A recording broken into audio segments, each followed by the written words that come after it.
Okay, this is the last in the sequence of the dissection videos for the 11 to 13 inch double injected fetal pig.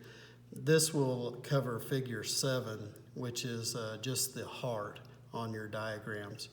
And so if you take a look at the pig itself, you can see that the heart has been removed. The heart would have sat in the chest cavity like this. And so basically I just came in and cut the major arteries and veins that connect the heart to the chest cavity of the pig. And so now we have the heart out where we can take a little bit closer look at it. We'll move the pig out of the field of view here. If you take a look at the heart was laying basically in this orientation in the chest cavity of the pig. And so if we look at this and kind of pick this up, the first artery that you probably notice is this one. And this is this large artery that's coming out of the top of the heart. And you might think this would be the aorta, but this is actually the pulmonary artery. And so that's kind of a landmark to find and help you with your orientation as you look at the heart. And then fused to the pulmonary artery, just kind of behind it, is actually the aorta. And so the aorta is kind of coming right through here, and this would have been where it branched to go up to the carotid arteries, and then from the brachiocephalic on out into the arm and the head region.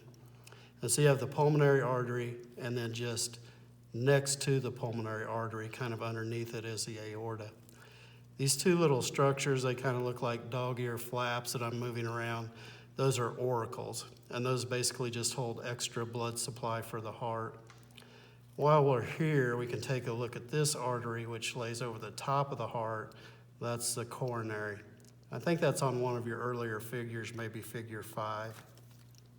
So you have the pulmonary artery, the aorta, the coronary, and then the tip of the heart itself is actually the apex. And so the very tip of the heart is the apex. Those are the major arteries. We got one more to look at, but the veins, remember, are injected in blue. And this vein is coming from the head end, and so this is the anterior vena cava. And so right here on the pig's right side, your left side as you're looking down, is the anterior vena cava. And then if you'll roll the heart around and look at the dorsal or the back portion of the heart, you can see the posterior vena cava here. That is one common vein that is receiving blood back to the heart that dumps into the right atrium. Again, remember, this is a 4-chambered heart, a mammalian heart. Just next to the posterior vena cava, these are pretty small, but they're right here. These are the pulmonary veins that are returning blood back to the heart from the lungs. So posterior vena cava, pulmonary veins, and then this is part of the aorta here. And if we look inside of the heart, basically we've made a cut through the dorsal frontal plane. And if we open this up, we should be able to see the 4 chambers. And I'm actually going to show you a second heart here in just a minute. But the 4 chambers of the heart, the top 2 chambers are the atriums. And you can see these pretty well here. This would be the right side of the pig, and so this is the right atrium, left atrium, right ventricle. You can't see it too well here. This would be where the left ventricle would be right here. We cut a little bit too far in the dorsal side of this to be able to see the left ventricle.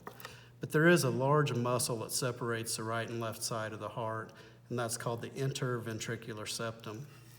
Okay, separating the right, or the atriums and the ventricles, there'll be a valve right in this location here. Here's the left atrium, and there would be a valve right here. Let's look at this other heart for just a second. You might be able to see those just a little bit better.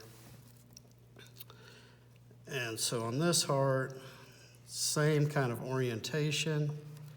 We can hold this open a little bit for you. Right atrium, right ventricle, left ventricle.